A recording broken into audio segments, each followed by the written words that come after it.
The rain It's came so down like it had cold. a grudge I against the know. I've world. got you. Thomas I'm so Mitchell stood at tired. his living We'll room get through window, this. watching the storm turn his quiet street into a river. He'd lived in this modest blue house for 8 years now, ever since Jenny passed. Just him and his boy, Ethan, making do. At 42, Thomas had learned that life didn't always go according to plan. He worked construction, kept a clean home, and made sure Ethan never went to bed wondering if his dad loved him. That was enough. Or so he told himself on the lonely nights. The knock came just after 7, barely audible over the thunder.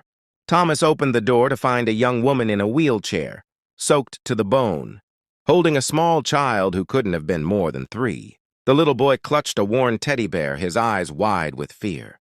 The woman's maroon dress clung to her, and her hair hung in wet strands around her face. She looked exhausted, desperate, and somehow proud even in her vulnerability. "Please," she said, her voice steady despite the shaking of her hands. "Our car broke down 2 blocks from here. My phone's dead. I just need to call for help." Thomas didn't hesitate.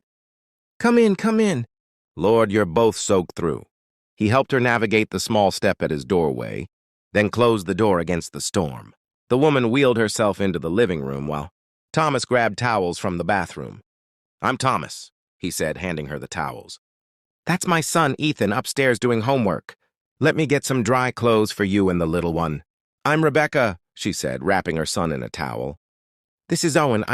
Thank you. We've knocked on 3 doors. You're the first person who answered."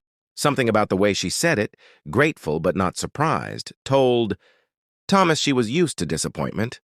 He found some of his old shirts and sweatpants, and a pair of Ethan's pajamas that might fit Owen.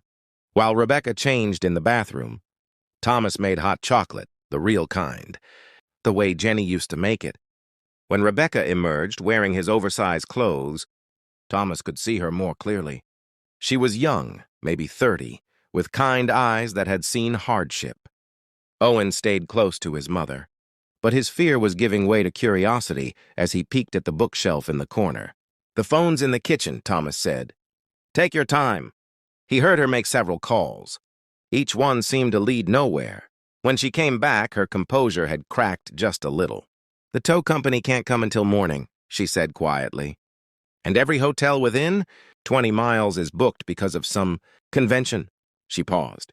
"I'm sorry to impose, but is there a shelter nearby? Somewhere I could take Owen for the night?" Thomas looked at this young mother, trying so hard to maintain her dignity, and then at the little boy who'd finally relaxed enough to sit on the floor, examining the teddy bear's worn ears. "You'll stay here," Thomas said simply. "I've got a guest room.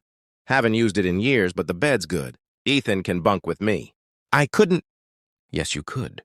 And you will." Thomas softened his tone. "Look, I've got a son, too. If I was broken down in a storm with him, I'd hope someone would do the same." Rebecca's eyes filled with tears, but she blinked them back. "Thank you," she whispered. That night, Thomas made spaghetti. Nothing fancy, but Ethan's favorite. His 9-year-old son came downstairs and, after initial shyness, started showing Owen his collection of toy cars. The 2 boys sat on the living room floor, racing cars and giggling while the storm raged outside. Rebecca watched them with such tenderness that Thomas felt something shift in his chest. He hadn't realized how quiet his house had become, how much he'd grown used to the absence of laughter. "He doesn't usually warm up to people so fast," Rebecca said as they sat at the kitchen table while the boys played. "Owen, I mean. He's been through a lot." "Ethan, too," Thomas said. "Lost his mom 6 years ago, cancer." "I'm so sorry." They sat in comfortable silence for a moment, listening to the rain and the children's laughter. "Can I ask what happened?" Thomas said carefully. "The wheelchair, I mean." "Only if you want to talk about it." Rebecca took a deep breath. "Car accident. 3 years ago. Same one that killed Owen's father." Her voice was steady, but Thomas could hear the weight beneath it. "I was 7 months pregnant. They told me I'd never walk again. That I'd probably never work again, never give Owen the life he deserved. But you didn't believe them." She smiled a little. "I believed them about the walking part. They were right about that. But the rest? I decided they were wrong." She paused. "I run a company now, small tech startup. We develop accessibility software. It's not much, but it's growing." Thomas shook his head in wonder. "Not much?" You're raising a child alone, running a business, and you're doing it all from a wheelchair. That's not much. That's extraordinary. Rebecca looked at him with surprise, as if she wasn't used to hearing that.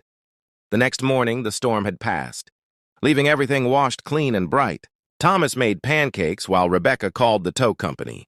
Ethan and Owen had become fast friends, already making plans that assumed they'd see each other again. When the tow truck arrived, Thomas helped load Rebecca's things. She pressed a business card into his hand. "I mean it," she said. "If you or Ethan ever need anything at all."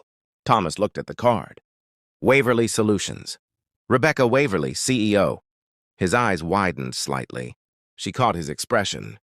"You've heard of it?" "My buddy works in tech. He mentioned your company, said you're revolutionizing accessibility design." Thomas laughed. "And here you were last night, standing on my porch in the rain."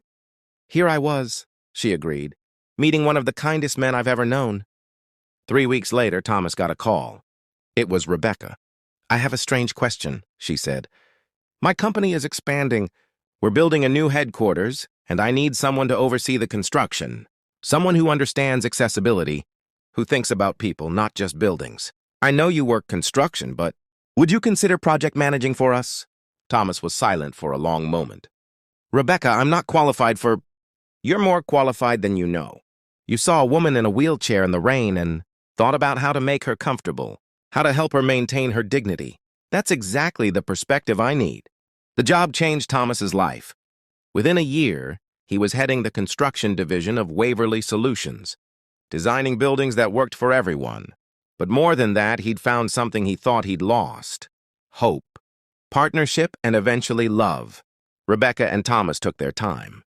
They built their relationship the way Thomas built buildings, with care, attention to detail, and a foundation meant to last. The boys became brothers in all but name. And on a spring day 2 years after that stormy night, Thomas and Rebecca stood together in the building he'd designed, surrounded by friends and family, and promised each other forever.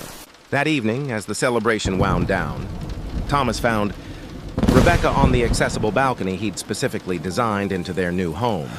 "Watching the sunset? Do you ever think about that night?" he asked, taking her hand. "The storm?" "Every day," she said softly. "I think about how I knocked on 3 doors before yours. I think about how scared I was, how sure I was that the world was cold and closed." She looked up at him. "And then you opened your door." "I'm glad I was home," Thomas said. "I'm glad you saw me," Rebecca replied. "Really saw me. Not the wheelchair, not the struggle, just me." Thomas kissed her forehead. "How could I not? You're the strongest person I know." From inside, they could hear Ethan and Owen laughing, arguing over a video game. The sound of family, the sound of home.